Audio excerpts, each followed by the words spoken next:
Assalamu alaikum everyone. Hope you are well and doing great with my channel. আজকের এই ভিডিওতে আমি আপনাদের সাথে শেয়ার করব একটি অ্যাডভান্স ইংলিশ স্ট্রাকচার। সো ভিডিওটি না টেনে শেষ অবধি দেখুন।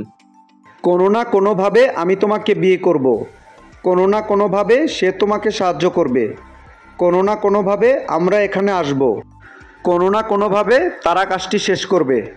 এই প্রতিটা বাক্যে যে জিনিসটা কমন আমরা দেখতে পাচ্ছি সেটা হলো কোনো না কোনোভাবে।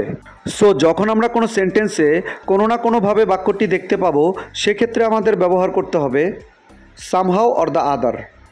এই টাইপের বাক্যগুলোকে ইংলিশে বলতে হলে সেন্টেন্স স্ট্রাকচারটি হবে somehow or the other plus sentence. চলুন তাহলে এই স্ট্রাকচারটি দিয়ে এক্সাম্পলগুলি দেখা যাক। কোনো না কোনোভাবে আমি তোমাকে বিয়ে করব। Somehow or the other I will marry you. Somehow or the other I will marry you. কোনো না কোনোভাবে সে তোমাকে সাহায্য করবে। Somehow or the other he will help you. Somehow or the other he will help you. কোনো না কোনোভাবে আমরা এখানে আসব। Somehow or the other we will come here. Somehow or the other we will come hair.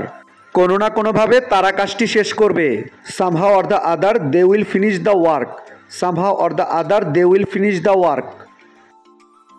I hope এই স্ট্রাকচারটা আপনারা ভালোভাবে বুঝতে পেরেছেন। Now it's your turn. কোনো না কোনোভাবে তুমি তাকে ভুলে যাবে। কোনো না কোনোভাবে তুমি তাকে ভুলে যাবে। এই বাক্যটি ইংলিশে কী হবে আপনারা কমেন্টে লিখে জানাবেন।